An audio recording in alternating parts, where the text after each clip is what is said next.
irmãos, eu os convido a abrirem comigo a santa palavra de Deus, o livro do profeta Sofonias.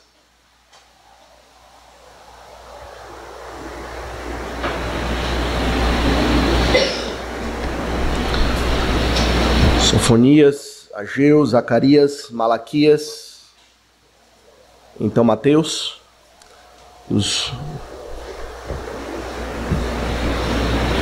bem no fim do Antigo Testamento. Nós vamos dar sequência à nossa exposição que estamos fazendo dessa profecia. Estamos também expondo Romanos, o que daremos continuidade no culto vespertino. Mas agora pela manhã iremos considerar então essa passagem do profeta Sofonias. Vamos ler o capítulo 1 dos versos 14, entrando no capítulo 2 até o verso de número 3.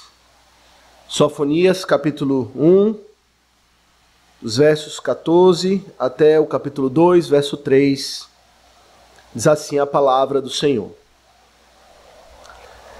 Está perto o grande dia do Senhor. Está perto e muito se apressa. Atenção! O dia do Senhor é amargo, e nele clama até um homem poderoso.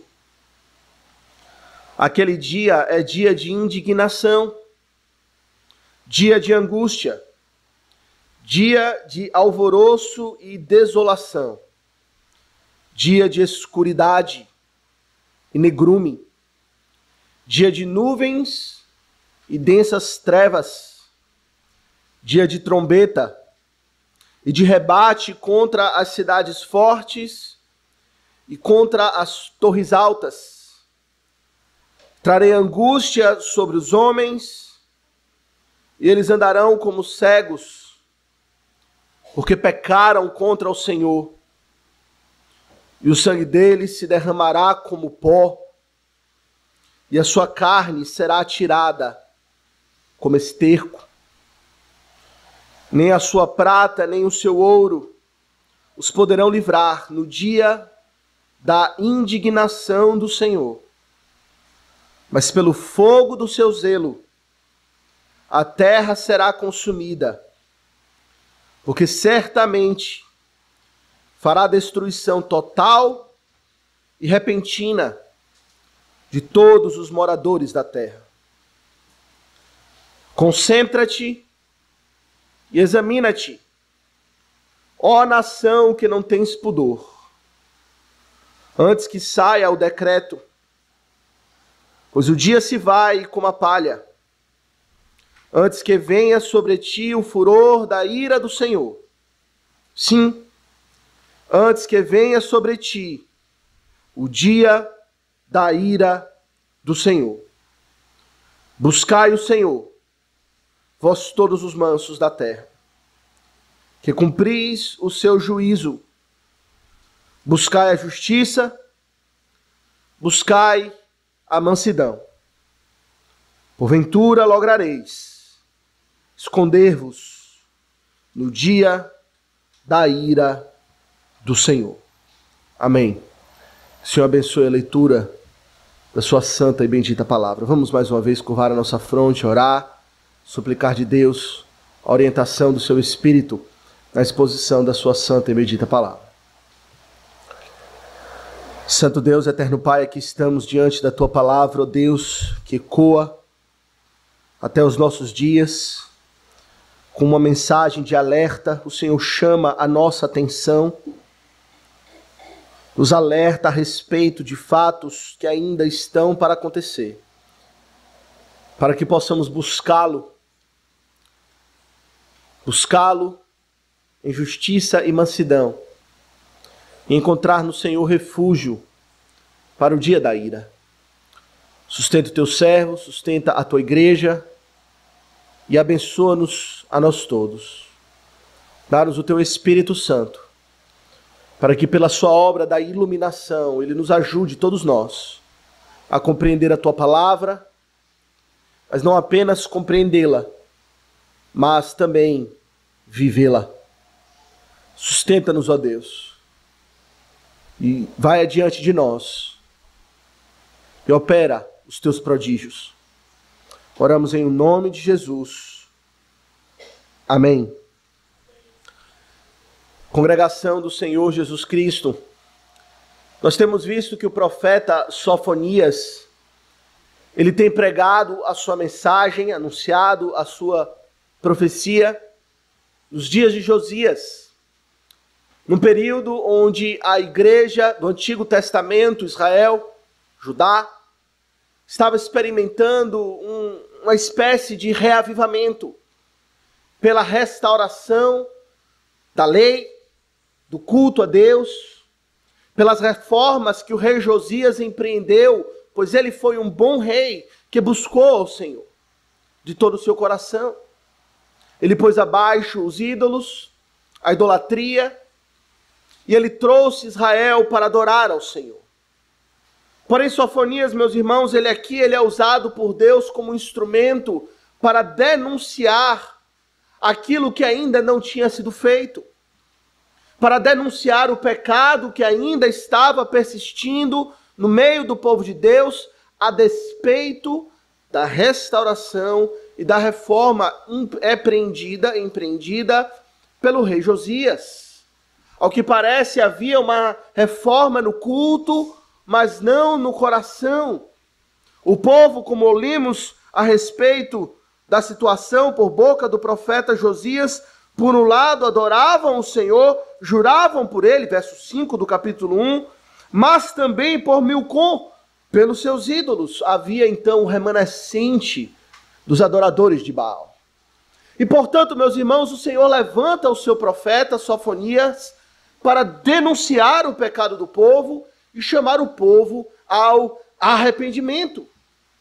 E ele faz isso anunciando o juízo de Deus, anunciando que o Senhor vê todas as coisas, compreende aquela idolatria que estava no coração do povo e que, portanto, o Senhor não seria inerte. Naquele tempo, verso 6, se os irmãos olharem, havia uma indiferença para com Deus. Não buscavam ao Senhor, não perguntavam por Ele.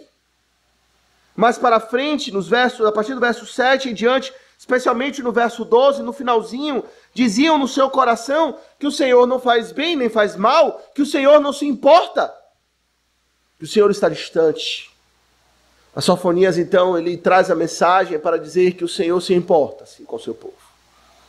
O Senhor abomina o pecado, odeia a transgressão, até mesmo quando ela existe no seu povo, o povo da aliança, e portanto ele anuncia com contundência, com veemência e com certeza a chegada do juízo de Deus sobre aquele povo impenitente.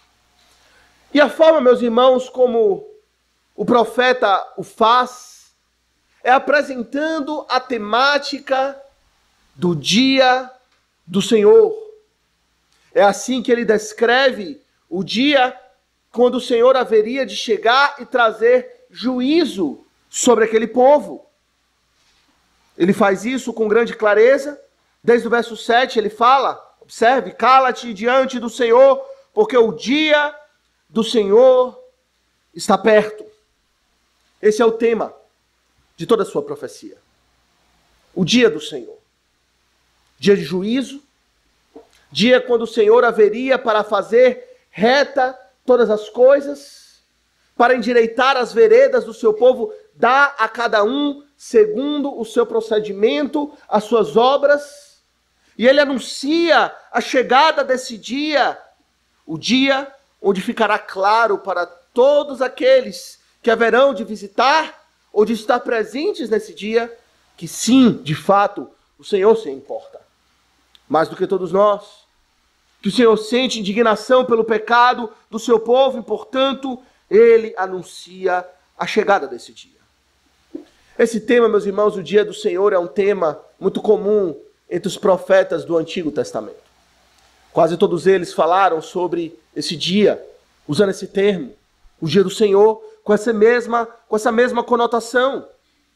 O profeta Isaías, por exemplo, muitas vezes citou esse dia, mas no capítulo 13, verso 9, ele diz: eis que vem o dia do Senhor, dia cruel, com ira e ardente furor, para converter a terra em assolação e dela destruir os pecadores. O profeta Ezequiel, semelhantemente, no capítulo 30, verso 3, ele diz: porque está perto o dia, sim, está perto o dia do Senhor, dia nublado será o tempo dos gentios. O profeta Joel também apresenta, no capítulo 1, verso 15, também no capítulo 2, verso 1, verso 31, ele diz: ah, que dia! Porque o dia do Senhor está perto, e vem como assolação do Todo-Poderoso. Tocai a trombeta em Sião, e dai voz de rebate no meu santo monte. Perturbem-se todos os moradores da terra, porque o dia do Senhor vem, já está próximo. O profeta Joel, ele acrescenta, ele diz que nesse dia o sol se converterá em trevas e a lua em sangue, antes que venha o grande e terrível dia do Senhor. Obadias também fala, Malaquias também fala. Muitos dos profetas do Senhor anunciaram o juízo do Senhor nesses termos: o dia do Senhor. E talvez, meus irmãos, de todos os profetas, Sofonias foi o profeta que mais se destacou em elaborar esse tema, em descrever com vivas cores, de forma muito contundente, de forma muito enfática, de forma muito detalhada, o que é esse dia, como ele será, o que devemos esperar a respeito desse dia. E, meus irmãos, o que o profeta tem anunciado é que é o dia do juízo de Deus sobre o povo impenitente. Judá estava em pecado. Israel tinha abraçado a idolatria. E, de fato, o Senhor anunciou juízo. Anunciou que a Babilônia se levantaria, os caldeus, e haveriam de ser instrumentos nas mãos do Senhor para derramar juízo sobre aquele povo. Levariam-o para o exílio, onde passariam um tempo de grande disciplina, de grande opressão. E de fato assim ocorreu. Esse dia chegou em pouco tempo. Foi rápido. Israel, uma, 2 gerações depois das profecias de Sofonias, experimentou de fato a chegada desse dia. Experimentou angústia, experimentou destruição, experimentou devastação. Foram todos levados para o cativeiro das formas mais cruéis possíveis, de forma horrenda, acorrentados pelo nariz, com correntes presas ao nariz. Muitos foram mortos, crianças não foram poupadas, velhos, mulheres foram mortos, nem o templo do Senhor foi poupado. Experimentaram esse dia. Porém, meus irmãos, aquilo que o profeta tem anunciado, e nós vemos isso quando contemplamos toda a revelação da palavra de Deus, é que o dia do Senhor não se refere apenas a um acontecimento com respeito ao povo de Deus da antiga aliança. Os profetas anunciaram esse dia. E anunciaram sim que seria um tempo de juízo sobre o povo de Deus da antiga aliança. Porém, eles apresentam esse dia como um dia que há de ter um cumprimento maior com respeito ao último dia. Com respeito a um julgamento que não se restringe ao povo da aliança, mas que há de abraçar ou há de alcançar todos os moradores da terra. Não é isso que vimos na primeira exposição de Sofonias?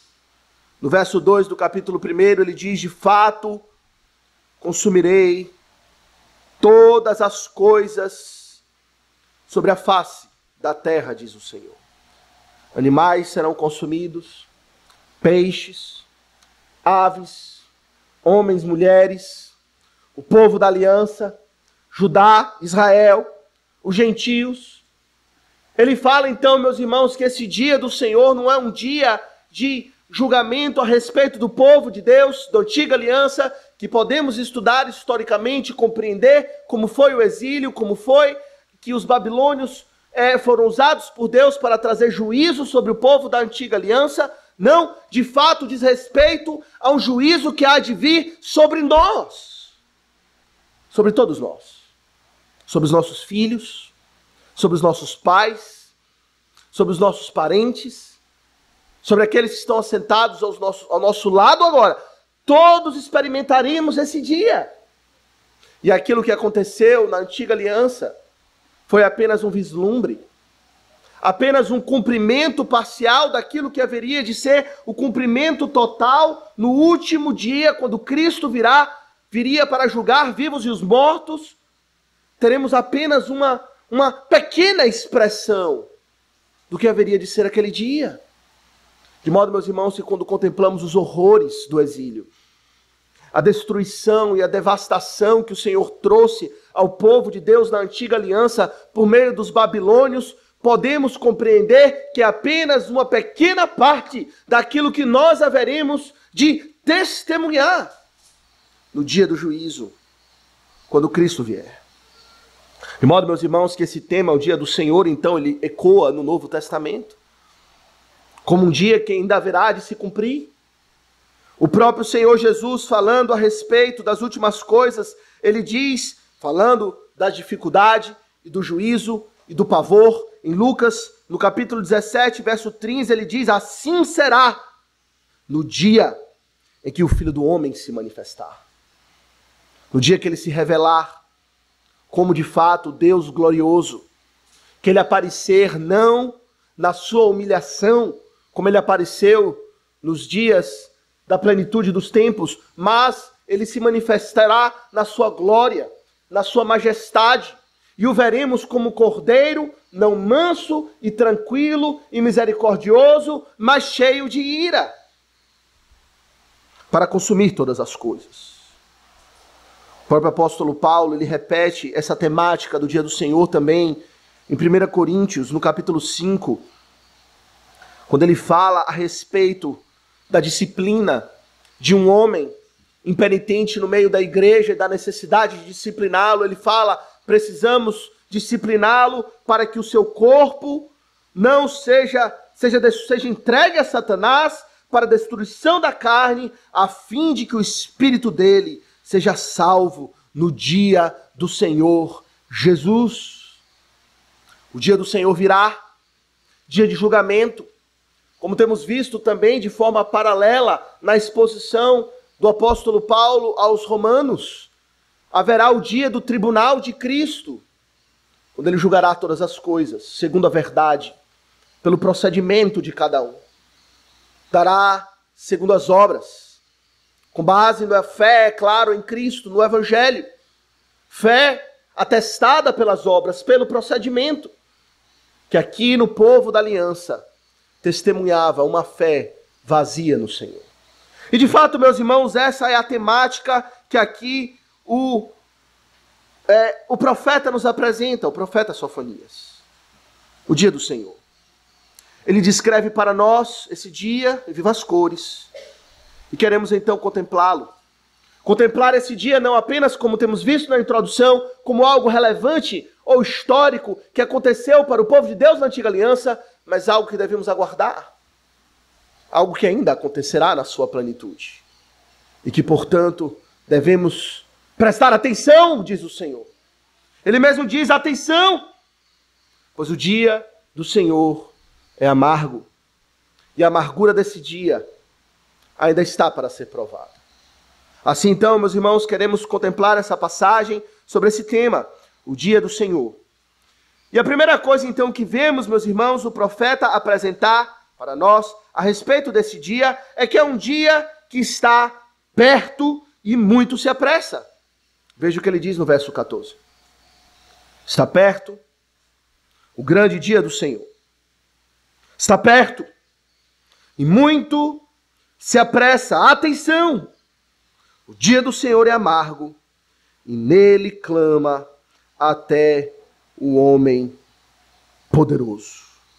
Está perto o grande dia do Senhor. Meus irmãos, quando a temática do dia do Senhor é apresentada, como vimos, se observaram as leituras que foram feitas dos outros profetas que trouxeram essa temática também, ela sempre é apresentada em conjunto com esse senso de urgência, de que é um dia que de fato está à esquina, em breve contemplaremos, um dia que está perto, diz o profeta, e ele fala com ênfase. Está perto, ele repete. E não apenas está perto, mas muito se apressa. E quando vier, no verso 18, ele diz, fará destruição total e repentina de todos os moradores da terra. Algo repentino, algo que vem com pressa. E nos pegará, talvez, muitos de nós despercebidos. E quando contemplamos, meus irmãos, o cumprimento desse dia do Senhor no Novo Testamento, é essa mesma ênfase. O próprio Senhor Jesus Cristo, na sua última palavra para nós, em Apocalipse, quando ele se despede do seu povo, na revelação especial, ele o faz nesses termos. Ele anuncia esse dia, e ele anuncia dizendo, certamente, venho sem demora. E o povo de Deus clama, vem, Senhor Jesus. Maranata, apressa-te, ó Deus. E a ideia, meus irmãos, é essa, de que o dia do Senhor chegará mais rápido do que podemos imaginar. Se apressa, está perto o dia do Senhor. Se os irmãos olharem algumas passagens comigo, por exemplo, 1 Tessalonicenses, no capítulo 5.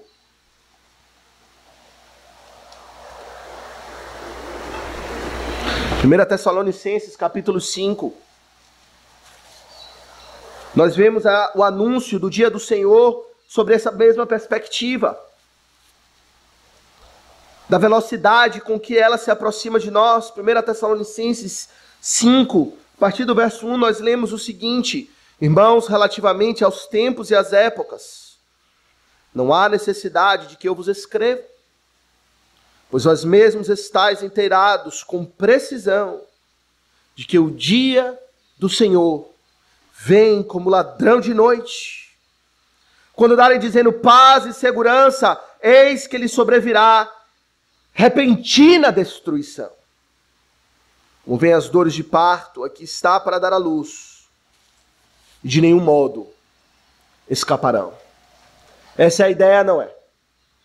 Virá de forma repentina, virá apressadamente, virá como um ladrão, diz o apóstolo Paulo, isto é, no momento onde ninguém espera. Essa é a ideia da pressa. Essa é a ideia do senso de urgência. Meus irmãos, as coisas com respeito ao futuro, ao cumprimento das promessas do Senhor Jesus Cristo, elas virão quando menos esperarmos. Quando o povo estiver dizendo por aí, como lemos em 1 Tessalonicenses, paz e segurança, quando o povo estiver desfrutando de aparente normalidade, quando as coisas estiverem estáveis e não estiver nenhum sinal de que algo grandioso está para acontecer, nenhum cataclisma cósmico estiver para acontecer, de repente, de forma repentina, de forma apressada, sem dar tempo para que alguém, então, se prepare de forma apressada naqueles últimos segundos, o dia virá repentinamente, virá depressa, está perto. Assim também diz o Senhor Jesus. Veja, ele mesmo fala sobre isso naquele seu chamado sermão escatológico em Mateus, no capítulo 24. Os irmãos podem abrir e verão essa mesma ideia de a forma como esse dia há de chegar sobre nós de forma abrupta, de forma repentina. E aqui o Senhor faz menção ao arrebatamento. Mateus 24, a partir do verso de número 37, ele diz o seguinte: pois assim como foi nos dias de Noé, também será a vinda do Filho do Homem. Porquanto, assim como nos dias anteriores ao dilúvio, comiam e bebiam, casavam e davam-se em casamento, até o dia em que Noé entrou na arca, e não perceberam, senão quando veio o dilúvio e os levou a todos. Assim será também a vinda do Filho do Homem. Então 2 estarão no campo, um será tomado e deixado o outro. 2 estarão trabalhando no moinho, uma será tomada e deixada a outra. Portanto, vigiai, porque não sabeis em que dia vem o vosso Senhor. A mesma ideia, não é? Aqui o Senhor faz referência a um primeiro acontecimento que já apontou para aquele grande dia do Senhor, que foi os dias de Noé. E a forma como o Senhor descreve aqueles dias de Noé é diferente como nós temos a descrição lá no Gênesis. Lá no Gênesis a descrição que temos era da iniquidade que se proliferou. De modo que o povo tinha se corrompido quase que por completo a terra inteira, salvo uma família, a família de Noé. Mas a forma como o Senhor apresenta aqueles dias não é pela perspectiva da imoralidade, não é pela perspectiva do pecado que havia se proliferado, mas ele descreve aquele dia como um dia de aparente paz. Os homens comiam, bebiam, casavam, davam-se em casamento, estavam vivendo a sua vida como se nada fosse acontecer. Noé estava ali, profeta da justiça, pregador do evangelho, anunciando a ira do Senhor durante anos. E o povo não dava a mínima. O povo não se importava. Continuava vivendo no pecado, continuava vivendo uma vida normal. Comendo, bebendo, casando, tendo filhos. Paz e segurança, até que Noé entrou na arca. E o próprio Senhor fechou a porta. O Senhor lacrou a porta por dentro, por assim dizer. E então veio o dilúvio. E não houve mais esperança. Não houve mais oportunidade para arrependimento. A oportunidade de arrependimento passou. E o Senhor então aplica isso ao tempo nosso e diz: o grande dia virá.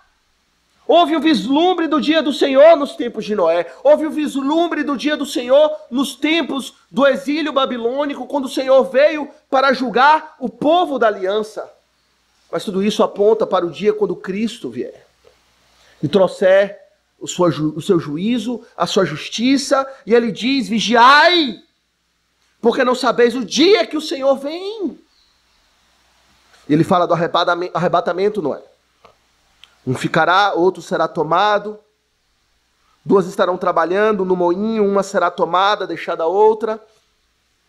Aqui muitos, abrindo um breve parênteses, muitos têm compreendido de forma equivocada passagens como essa, quando fala do arrebatamento, e imagina que isso irá ocorrer de uma forma a ter uma continuidade nessa vida, quando o Senhor há de misteriosamente, de forma quase que secreta, levar os seus e outros permanecerão aqui para passar pela grande tribulação. Porém, o Senhor não está falando disso. O Senhor está falando do dia do juízo, do último dia. E o arrebatamento, meus irmãos, que o Senhor fala aqui, que um será tomado e deixado o outro, é a separação entre o povo de Deus, que será salvo, e o povo que de fato não pertence a ele e será julgado. O povo que será salvo se encontrará com o Senhor Jesus nas nuvens. O Senhor Jesus aparecerá entre as nuvens e antes de tocar o chão, por assim dizer, o seu povo virá com ele ao seu encontro. Esse é o arrebatamento. E então se encontrará com Cristo e todos descerão novamente para julgar a terra, para o dia do juízo. Isso é o arrebatamento. É a separação entre o povo de Deus e o povo que há de ser julgado, para se encontrar com Cristo nos ares, e não para assumir e então ter uma grande tribulação, mas para imediatamente descer com ele para o dia do juízo. É um dia onde não irá ter mais esperança, como Cristo falou. Não é um dia onde estará uma tribulação e quem sabe outros se arrependerão e portanto serão salvos.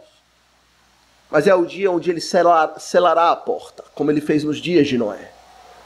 Um dia depressa que se aproxima, que chegará de forma repentina.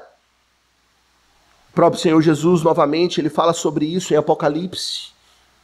Abra comigo também lá no capítulo 3, quando ele escreve à igreja de Sardes.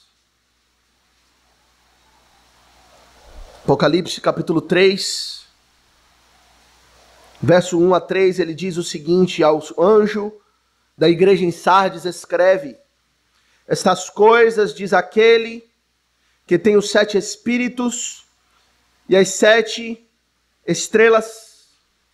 Conheço as tuas obras, Apocalipse 3, que tens nome de que vives e estás morto.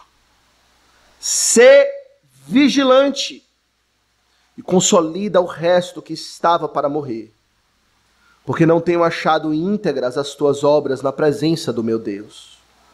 Lembra-te, pois, do que tens recebido e ouvido, guarda-o, arrepende-te, porquanto se não vigiares, diz o Senhor, virei como ladrão, e não conhecerás de modo algum em que hora virei contra ti.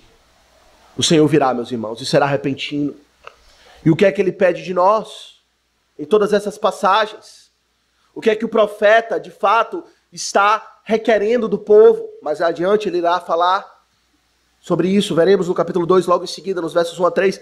Mas o que é que temos já visto aqui? É a vigilância, não é? É estarmos preparados para esse dia. Que de fato esse dia virá de forma repentina, mas que ele não venha subitamente sobre nós. Que ele não nos pegue despreparados, mas nos pegue preparados, vigilantes. Não sabemos o dia e a hora, meus irmãos. O que sabemos é que virá muito em breve, virá repentinamente, e que, portanto, esta compreensão da palavra de Deus a respeito da chegada apressada e repentina do dia do Senhor nos coloque em postura de constante vigilância. E não vivamos como os demais dos tempos de Noé, vidas normais, comendo, bebendo, casando, tendo filhos, trabalhando, tendo promoções, indo para cinema, indo para praia, vivendo a vida normal, alheios ao alerta dado pelos santos profetas de Deus, ecoado pelo Senhor Jesus Cristo, reafirmado pelos seus apóstolos, selado pelo Senhor Jesus Cristo nas suas últimas palavras em Apocalipse, que ele vem sem demora. E que, portanto, devemos estar preparados para esse dia. Eu lhe pergunto, você está preparado para a chegada do dia do Senhor? Os puritanos criam que o dia do Senhor seria no domingo. Não sabemos, talvez seja uma conjectura. Afinal de contas, esse termo, dia do Senhor, é empregado a esse dia, não é? Esse é o dia que, na verdade, vislumbramos o cumprimento de todas as coisas. É o dia de juízo sobre o mundo, mas de descanso para o povo de Deus. Toda semana, quando nós nos reunimos para cultuar a Deus, de certa forma, nós estamos falando ou reconhecendo pela nossa fé a expectativa que nós temos com respeito a esse dia. Que para uns será dia de salvação, será dia de descanso, o dia da completa redenção, porém para outros, e assim é anunciado por boca do seu santo profeta Sofonias, dia de juízo. Eu lhe pergunto, você está preparado se o Senhor voltar hoje? Não sabemos quando virá, ele mesmo diz. Mas o ponto é esse, estarmos preparados, preocupados, vigiando os nossos passos, alertas. O Senhor diz, eu conheço as tuas obras e sei que não são íntegras, que tem nome de que vives, mas está morto. Tem fama de ser vibrante, de ter uma fé famosa, mas que não recebe o louvor de Deus. E que, portanto, se o Senhor vier agora, será deixado para trás. não será arrebatado para se encontrar com Cristo nos ares. Não será ajuntado pelos seus santos anjos entre aqueles que serão poupados e salvos da ira vindoura. Isso tem a ver com respeito, por exemplo, ao culto a Deus. Nós já falamos aqui que esse dia, o domingo, o dia do Senhor, é o dia que expressa pela nossa fé a expectativa que nós temos para um cumprimento do grande dia do Senhor. E veja como isso é aplicado pelo apóstolo em Hebreus. Abra comigo Hebreus 10. E veja como de fato esses dois eventos estão relacionados. Quais? O domingo semanal, o dia do Senhor semanal, com o grande dia do juízo. Ele diz o seguinte, Hebreus 10, no verso 25. Não deixemos de congregar-nos, como é costume de alguns. Antes, façamos admoestações, e tanto mais, quanto vedes que o dia se aproxima. Você percebe como o apóstolo aqui, ele linka essas duas experiências da vida da fé? Da importância de congregarmos, de estarmos juntos no dia do Senhor, no dia onde Ele comunica a sua salvação e anuncia o seu juízo. Ele diz, não deixem. É o primeiro sinal, quando deixamos de congregar no dia do Senhor. Deixamos de santificar esse dia para Deus. É o primeiro sinal de que começamos a deixar de vigiar. De que a vigilância com respeito ao grande dia do Senhor, ao dia final, ao dia da sua ira, começou a ser algo que não mais nos importamos. Que não estamos mais preocupados. Você quer saber uma forma pelo qual você pode se preparar para esse dia? Aqui está, não deixe de congregar. Não deixe de adorar a Deus.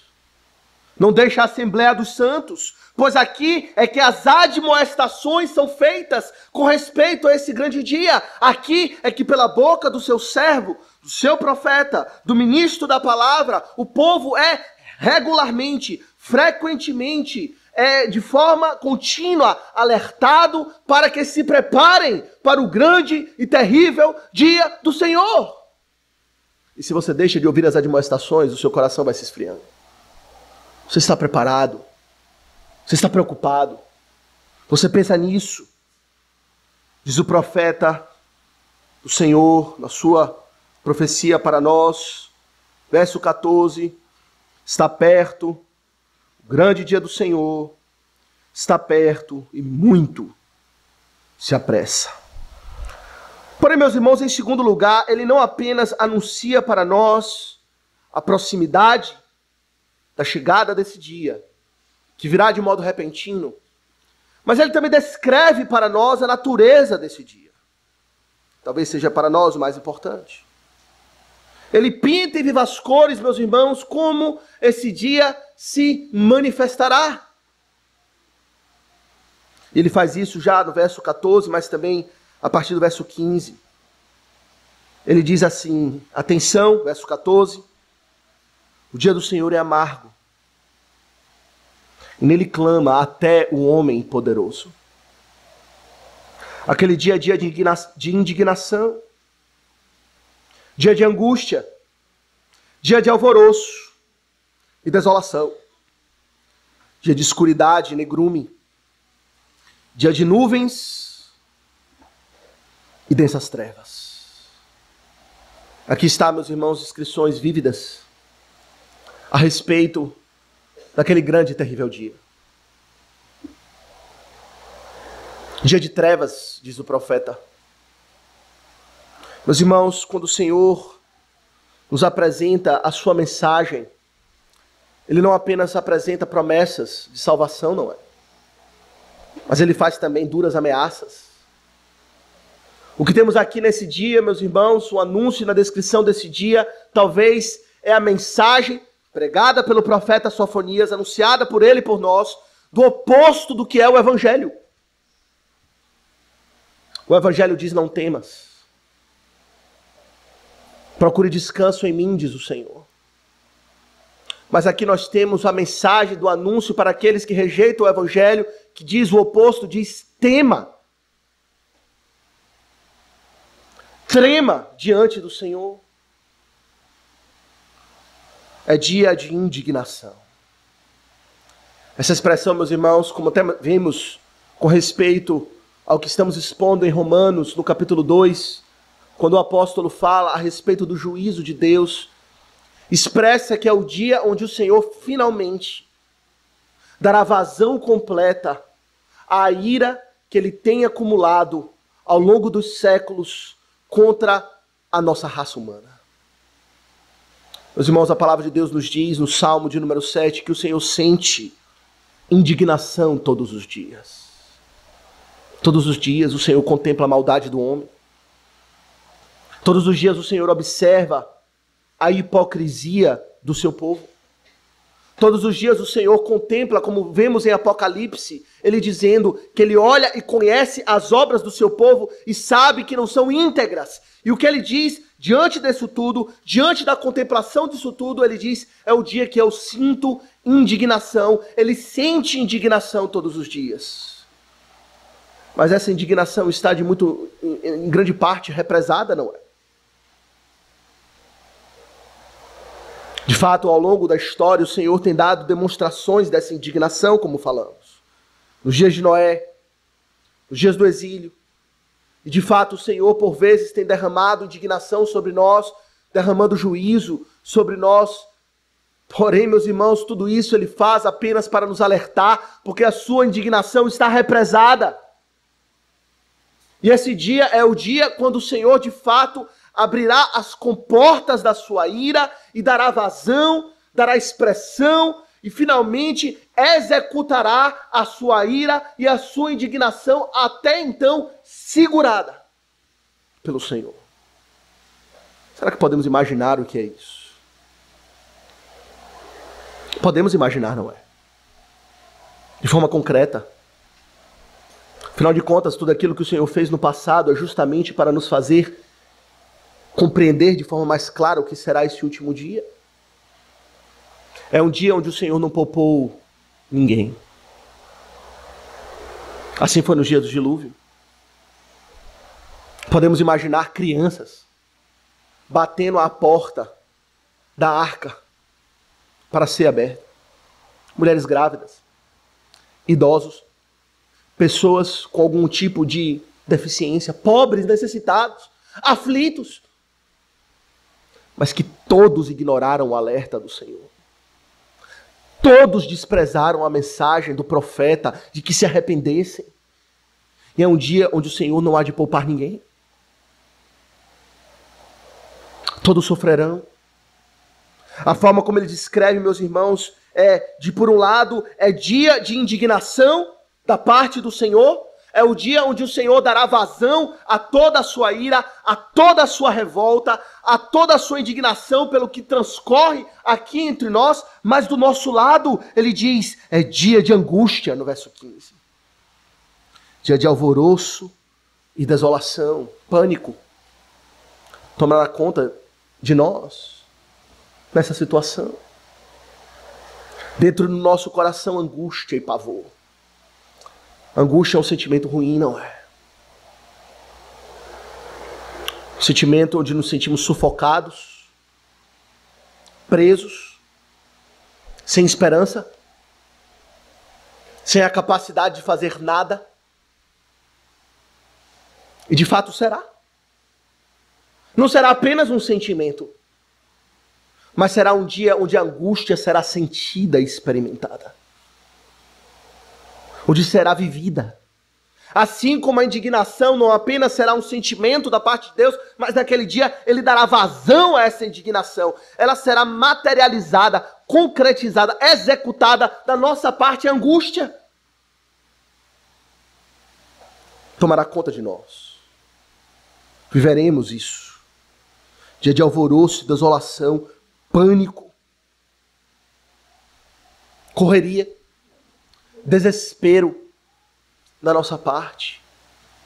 Quando o Senhor vier de forma repentina e nos encontrar despreparados. Interessante, né? Aquela visão que se tem equivocada do dia do arrebatamento, o dia do juízo. Naquele filme, Deixados para Trás, que apresenta essa visão equivocada do que é o dia do juízo, do arrebatamento. Alguns são levados misteriosamente, outros que ficam, parecem estar no máximo confusos, não é? Eles olham onde foi parar. Mas o Senhor diz, não será um dia de confusão, nesse sentido. Não será um dia onde as pessoas ficarão perguntando, o que é que está acontecendo? Ele será um dia de completo pavor. Aqueles que foram deixados para trás saberão que foram deixados para trás, saberão que a porta foi fechada após eles, saberão que a esperança cessou, saberão que o juízo chegou, que a ira de Deus se manifestou, que verão Cristo, terão pavor dele, correrão da sua face e dirão, fugir, escondei-nos da face da ira do Cordeiro.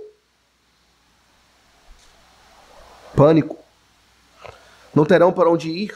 Esse dia é sempre descrito, e vimos isso nas várias referências nos profetas, como dia de trevas. Dia de escuridade, ele diz no verso 15.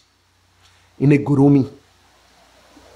Dia de nuvens e densas trevas. Significa que o homem não tem para onde ir, não tem mais luz alguma para lhe guiar. A luz é o que ilumina o nosso caminho, não é?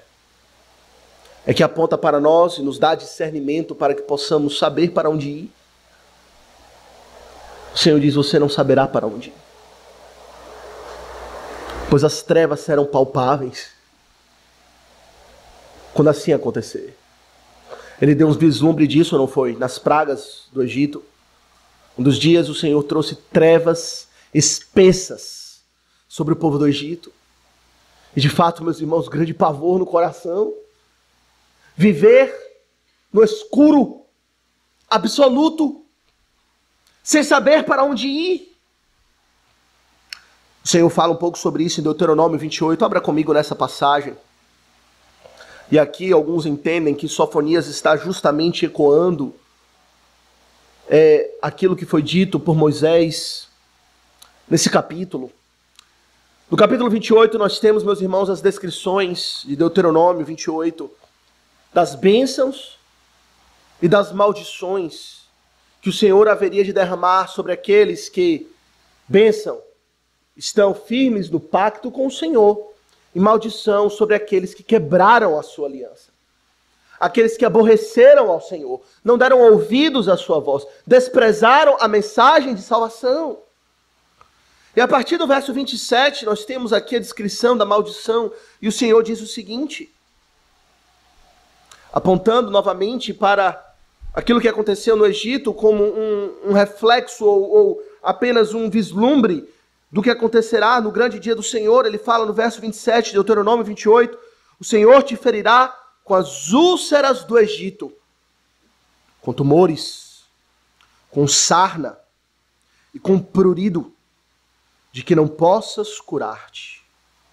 O Senhor te ferirá com loucura, com cegueira e com perturbação de espírito. Apalparás ao meio-dia, e como cego apalpa nas trevas, e não prosperarás nos teus caminhos, porém somente será oprimido e roubado todos os teus dias, e ninguém haverá que te salve. Que descrição terrível, não é? Do que é o dia do juízo. Que descrição dura da maldição que o Senhor haverá de derramar sobre aqueles que de fato desprezam a sua salvação.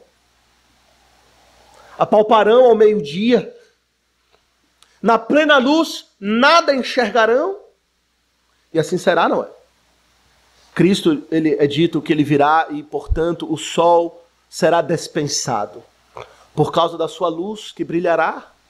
Mas se para uns Cristo será como luz, será de fato a luz que ilumina toda a nossa vida, para outros, ao Cristo se manifestar, ele trará trevas. Quando pensamos em trevas, em geral, associamos com o inimigo das nossas almas, não é? Com Satanás. Mas quem trará trevas é o próprio Senhor. É o próprio Deus, é Jesus Cristo. Ele, de fato, é o rei das trevas, nesse sentido. Aquele que infligirá aos homens com cegueira total.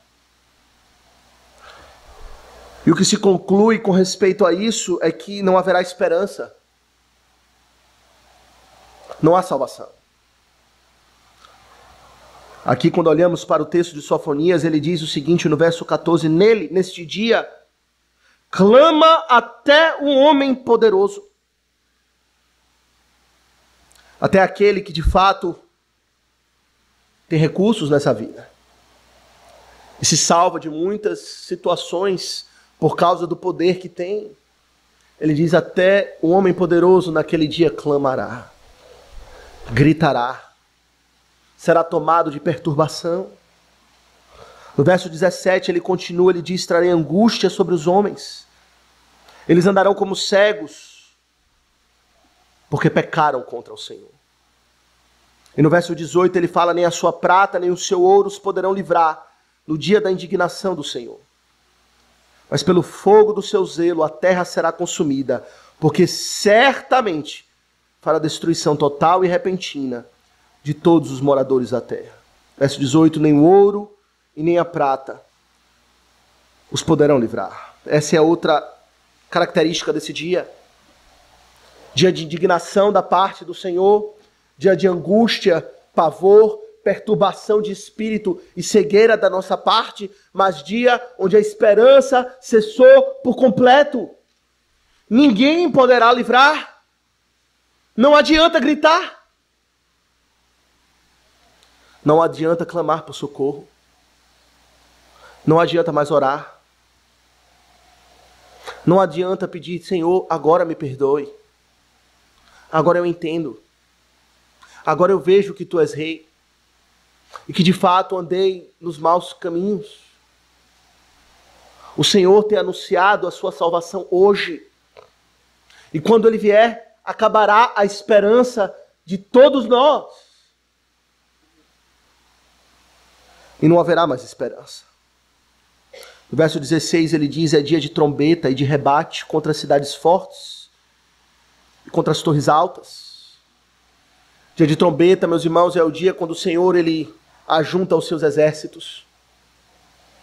A trombeta era usada para dar o toque, para que o povo se preparasse, se alinhasse para a batalha.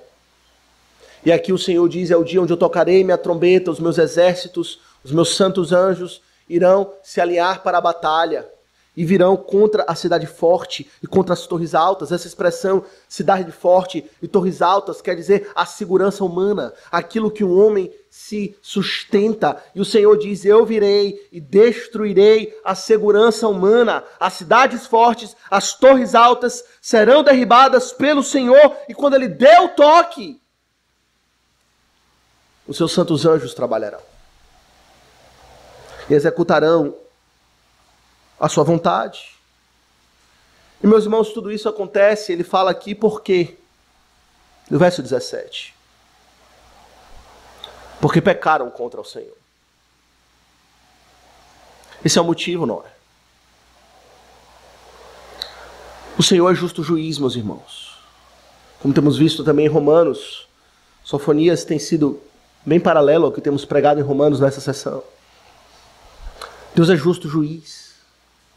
A sua ira se revela do céu contra toda impiedade e perversão dos homens que detêm a verdade pela injustiça.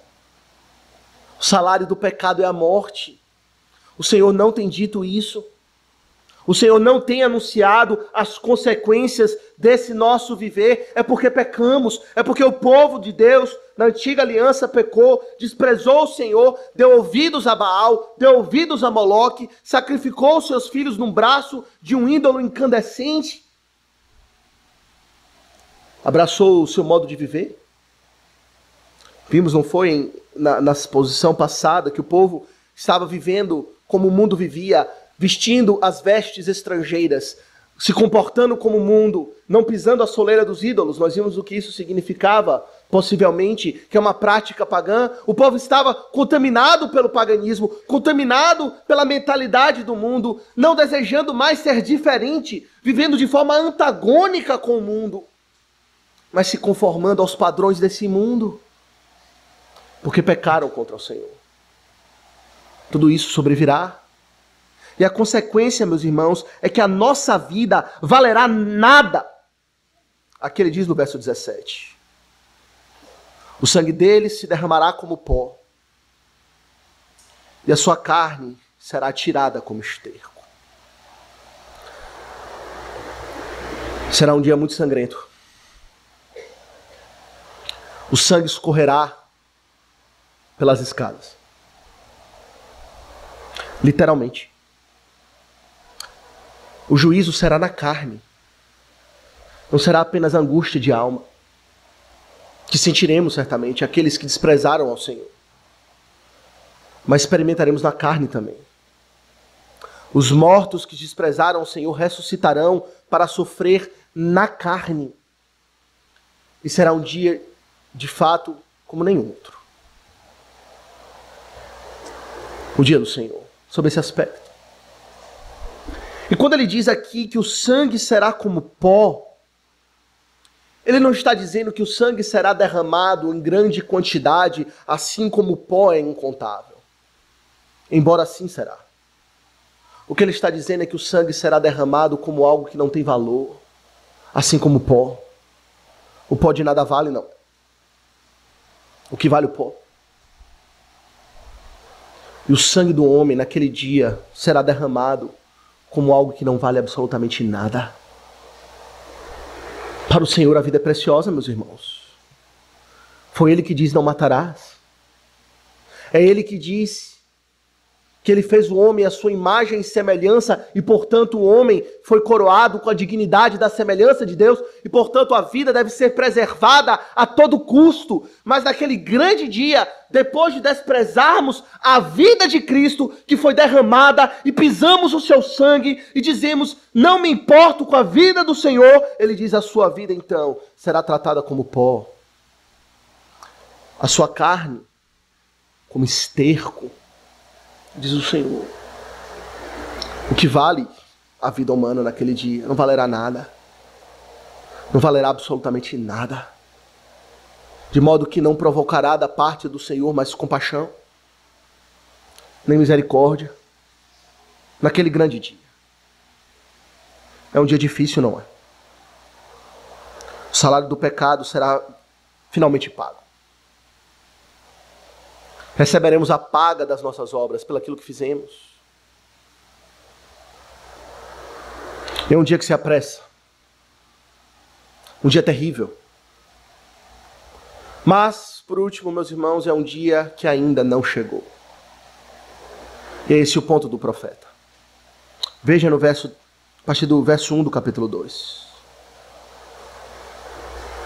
Concentra-te e examina-te, ó nação que não tens pudor, antes que saia o decreto, pois o dia se vai como a palha, antes que venha sobre ti o furor da ira do Senhor. Sim, antes que venha sobre ti o dia da ira do Senhor. Meus irmãos, é isso que o profeta tem dito, não é? Ele anuncia de antemão a chegada daquele grande dia. E ele fala: antes que aquele grande dia, busque a Deus. Pois o ponto é, aquele dia ainda não chegou.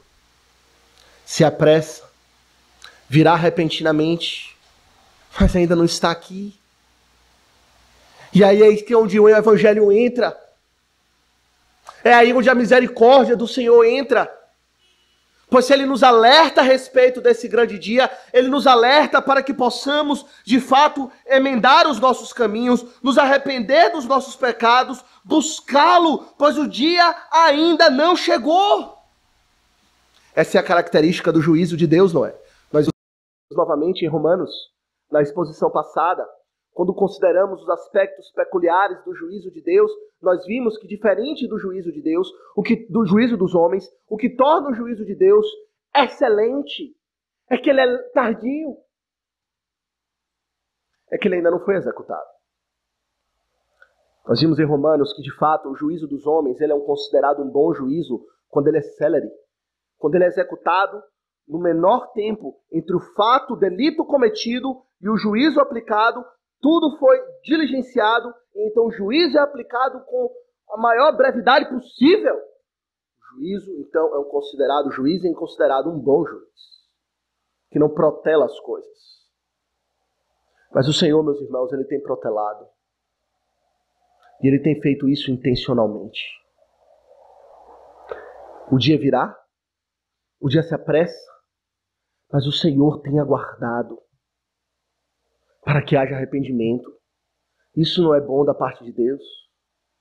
Não revela a sua misericórdia, a sua graça, a sua bondade?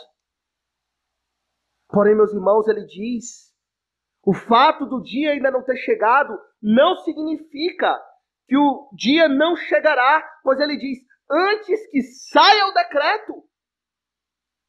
Pois no momento que o Senhor pegar a sua pena e assinar o decreto, para que a sentença seja finalmente executada, não haverá mais tempo de misericórdia. Mas o dia ainda não chegou. E essa é a bondade do Senhor. Então o que é que Ele nos diz para fazer no hoje? No dia que se chama hoje, que graças a Deus ainda não é o dia do Senhor, pois ainda há misericórdia para nós. O que Ele nos fala para fazer primeiro? Concentra-te e examina-te, ó nação que não tens pudor. A expressão aqui é uma expressão que tem causado perplexidade entre os estudiosos, difícil de se interpretar, de se traduzir, quando ele fala concentra-te e examina-te. Porém, tudo indica que ele está falando aqui, usando simbolicamente uma palavra que diz respeito a uma ação literal de ajuntar gravetos para formar um fogo. Ajuntar gravetos para formar um fogo. E de fato, quando essa ação é executada, a ideia é de que aquele que faz isso, ele faz examinando. Ele anda pela floresta, pelos matos, procurando, examinando, selecionando de fato a lenha apropriada para o fogo que virá. E a ideia é essa. A ideia junta a sua vida, examina-se a si mesmo, anda, vasculha aquilo, pois o fogo virá. E o que é que consumará na sua vida? Examina-te a ti mesmo. A ideia do exame está correta. Examina-te a ti mesmo. Para e pondera. Dá atenção àquilo que o Senhor tem dito. A dureza de coração do homem, nossa, é impressionante. O Senhor fala com tanta contundência, não é? E Ele não apenas fala, mas Ele tem demonstrado que o que Ele fala de fato acontecerá. Meus irmãos, o dilúvio foi uma grande misericórdia para nós. O exílio babilônico, uma grande misericórdia para nós. As pragas no Egito, uma grande misericórdia da parte do Senhor para nós. Sabe por quê? Porque em todos esses acontecimentos, o Senhor mostrou historicamente que Ele não está brincando. Ele deu uma demonstração concreta. Você acha que eu estou... Prova aqui algo do meu juízo. Concentra-te, examina-te, dá atenção àquilo que eu estou falando e observa a sua vida. Considera se você está verdadeiramente pronto para se encontrar com o Senhor quando Ele vier repentinamente. Essa é a primeira ideia. E Ele fala a uma nação que não tem pudor. A forma como o Senhor se refere aqui a Israel é uma forma dura, por dois aspectos. Primeiro, que Ele chama Israel de nação. nação. Essa palavra aqui, meus irmãos, nação, é a palavra usada comumente para se referir às nações gentílicas. E o Senhor estava, de certa forma, aqui desferindo uma crítica ofensiva contra o seu povo da aliança. Que embora fosse o povo da aliança, o povo separado, o povo pactual, estava vivendo, se comportando como qualquer uma das nações. Como qualquer um das nações gentílicas. E o Senhor está dando aqui já uma dica, ou melhor, uma ideia de que para ele não faz acepção de pessoas. O juízo virá, como temos visto em Romanos, sobre o judeu primeiro, mas também sobre o grego. Nação. Homem, como Paulo se refere aos romanos. Ó homem, compreenda, o Senhor julgará. E ele fala nação que não tem pudor. Nação que não sente vergonha. A ideia aqui é de uma nação que está insensível para com as coisas espirituais. É aquilo que o Senhor disse anteriormente a respeito deles, que eles dizem de Deus que o Senhor não se importa com nada, o Senhor não faz bem, nem faz mal. É um povo que vive a sua vida alheio de Deus. Que não tem uma consciência operando com respeito às coisas espirituais, que não exerce discernimento espiritual. Ele diz, exerça discernimento, considere as coisas espirituais. Não seja insensível, não tenha um coração endurecido, examina-te. Ó nação, indiferente para com Deus. A primeira coisa que ele diz é isso, meus irmãos, para nos examinarmos a nós mesmos. Mas ele fala também, buscai o Senhor, no verso 3, vós todos os mansos da terra, que cumpris o seu juízo. Aqui está duas coisas que ele apresenta, duas características que de fato devem estar na vida daqueles que hão de ser preservados naquele dia. Mansidão e juízo, na busca pelo Senhor. A mansidão, meus irmãos, diz respeito à humildade. A palavra mansidão aqui diz respeito aos pequenos, aos indefesos, aos fracos, e que, portanto, são mansos, pois não podem fazer nada por si só. É uma expressão de humildade. É uma expressão que reconhece que não tem salvação em si mesmo, que não tem esperança em si mesmo e que, portanto, descansa em Deus. Busca em Deus a esperança para a salvação. E, meus irmãos, é isso que o Senhor espera de nós, não é? Essa mansidão. O próprio Senhor Jesus Cristo diz que bem-aventurados os mansos, porque eles herdarão a terra.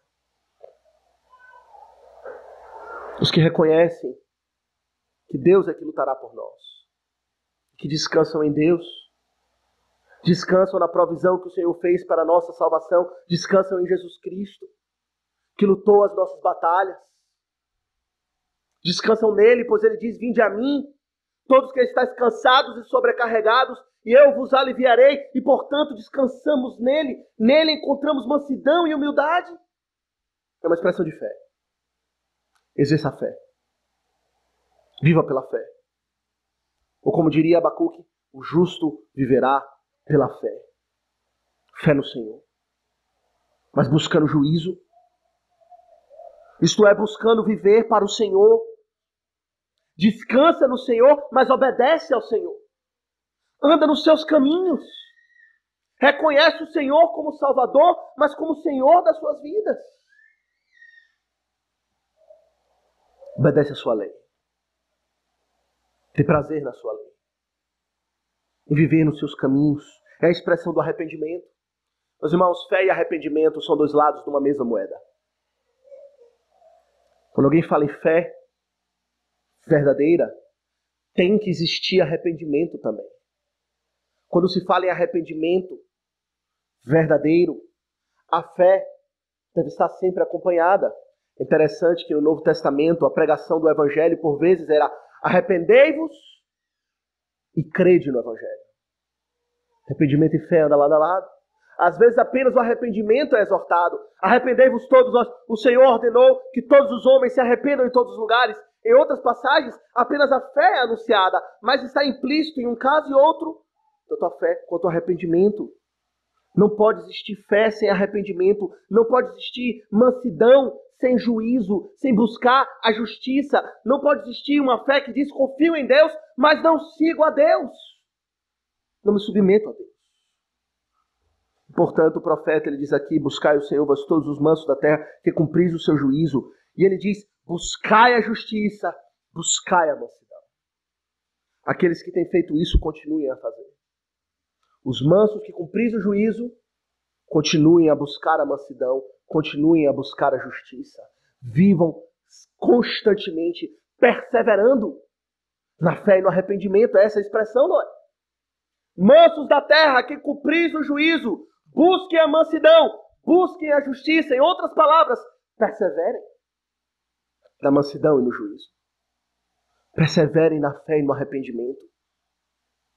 E o que é que haveremos de encontrar? Porventura, verso 3. Lograreis esconder-vos no dia da ira do Senhor. Interessante, não é? Aqui está talvez a mensagem central de Abacuque, ou melhor, de Sofonias. Nós vimos que Sofonias significa isso. Escondido em Deus. O Deus provê refúgio. Deus provê esconderijo. E Abacuque talvez resume a sua profecia inteira nesse verso. Buscai ao Senhor, vós todos os mansos da terra, que cumpris o seu juízo. Buscai a justiça, buscai a mansidão, porventura.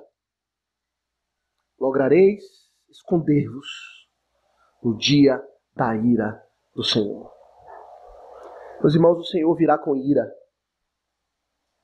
E a forma de nos prepararmos para isso é justamente buscar o próprio Senhor que virá com ira. Se desprezamos a Deus, a ira de Deus nos encontrará. Mas se buscamos a Ele, hoje, quando Ele se manifestar em ira, estaremos escondidos nele. Estaremos salvos nele. Debaixo das suas asas, debaixo da sua proteção, debaixo dos cuidados da mediação do seu Filho, que como Rei nos protegerá. Que como sacerdote morreu por nós, intercede por nós sentado à destra do Pai. Que como profeta nos guia e nos ensina o caminho da verdade. Ele é o nosso esconderijo. Nele buscamos abrigo e refúgio. Eu lhe pergunto, você está preparado para a vinda do dia do Senhor? Você pode verdadeiramente ser contado entre os mansos da terra que cumprem o seu juízo e a sua justiça e o fazem com perseverança, se escondendo em Jesus Cristo para a ira vindoura ou da ira vindoura? A boa notícia é quem dá a esperança para todos nós. Para todos nós. O Senhor tem anunciado, Ele tem alertado, e naquele dia você, pelo menos você que está aqui, não poderá dizer, eu não sabia. Eu não fui avisado. O Senhor nos avisou. Recorrentemente. E nos instruiu no que devemos fazer. Se buscarmos a Ele hoje, encontraremos esconderijo e abrigo para o dia da salvação. Que o Senhor nos abençoe. Amém.